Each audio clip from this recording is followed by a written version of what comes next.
Salve, and welcome back to the workshop. While I tinker away on some new projects in the background, I thought I'd share something a little different with you today. A journey through the history of Roman gladiators. From their origins in early Republican rituals to their final battles under Gothic rule. Here's how the gladiatorial games rose and eventually fell.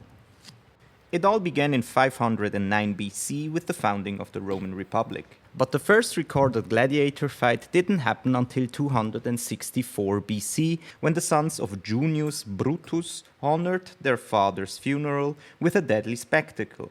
3 pairs of slaves fought to the death, right in the Forum Boarium of Rome. It wasn't entertainment yet, it was sacrifice.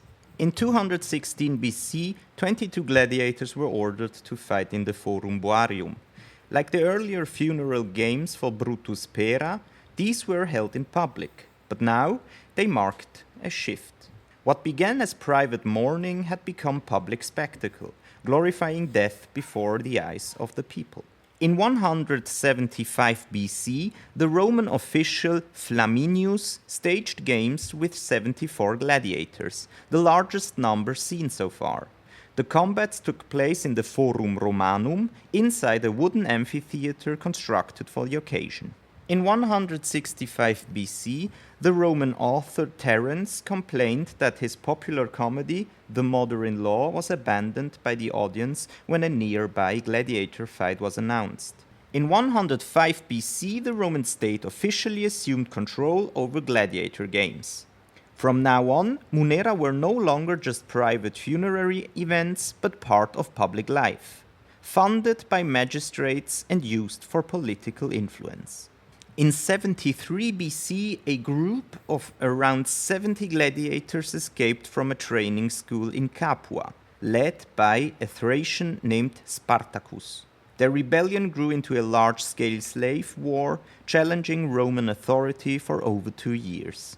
In 65 BC, Gaius Julius Caesar organized lavish gladiator games in honor of his father's memory. Over 300 pairs were prepared, but the Senate limited the number due to fears of Caesar's growing popularity and the political impact of such displays. Then again in 46 BC, Gaius Julius Caesar staged an unprecedented series of spectacles in Rome, including mock battles with infantry, cavalry, and even war elephants. The line between military display and gladiatorial combat became increasingly blurred. In 29 BC, Octavian, later known as Augustus, celebrated his victory over Antony and Cleopatra with large-scale gladiator games.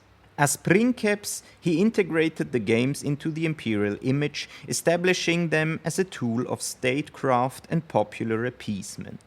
Between 37 and 41 AD, during the reign of Caligula, convicted criminals were publicly executed by being thrown to wild animals.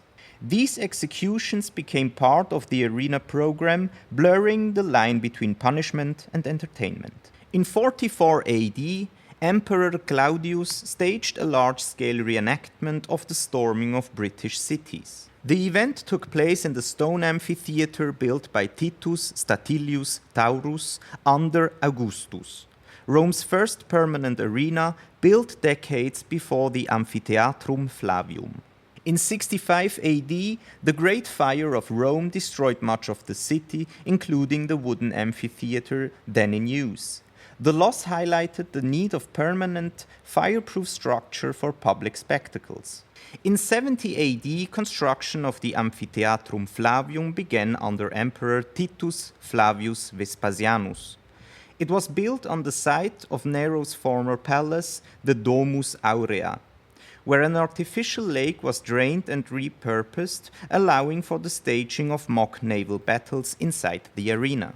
In 79 AD, the eruption of Mount Vesuvius buried the cities of Pompeii and Herculaneum. While the amphitheater and the ludus remained largely intact, 63 individuals, including gladiators and visitors, were found beneath the ash, along with weapons and pieces of equipment left behind in the complex. In 80 AD, Emperor Titus inaugurated the Amphitheatrum Flavium with 100 days of games. The celebrations included gladiator fights, animal hunts, and large-scale spectacles, marking the arena as the new center of public entertainment in Rome. The structure could seat up to 50,000 spectators, making it the largest amphitheater of its time. During the reign of Titus Flavius Domitianus, the Amphitheatrum Flavium was further expanded.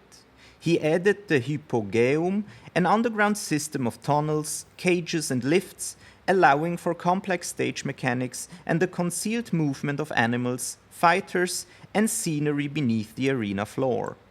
In 107 AD, Emperor Marcus Ulpius Traianus celebrated his victory over the Dacians with a massive series of games in the Amphitheatrum Flavium. According to ancient sources, over 10,000 gladiators and thousands of animals took part in spectacles that lasted for more than 4 months.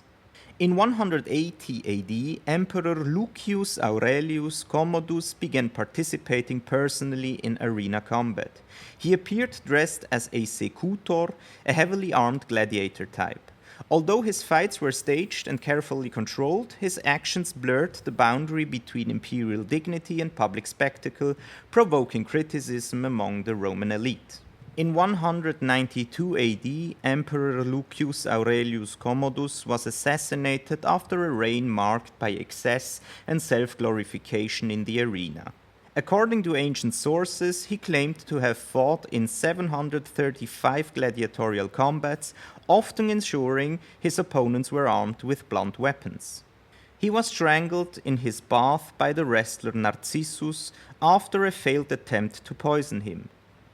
In 380 AD, the Edict of Thessalonica declared Nicene Christianity the official state religion of the Roman Empire. Increasingly, Christian leaders denounced gladiatorial combat as immoral, laying the ideological groundwork for its gradual decline. By 399 AD, many gladiator schools began to close due to the lack of recruits. Public interest in the games was fading, and convicted criminals were increasingly sentenced to forced labor in mines rather than in the arena. The traditional supply of fighters was no longer sustainable. In 405 AD, the monk Telemachus is said to have entered an arena in Rome and attempted to stop a gladiatorial fight. According to later accounts, he was killed by the crowd, but his actions reportedly influenced Emperor Honorius to issue a ban on gladiatorial combat in the Western Roman Empire. For over 7 centuries, the clash of steel and the roar of the crowd echoed through Rome. Gladiators rose and fell, symbols of courage, cruelty, and control.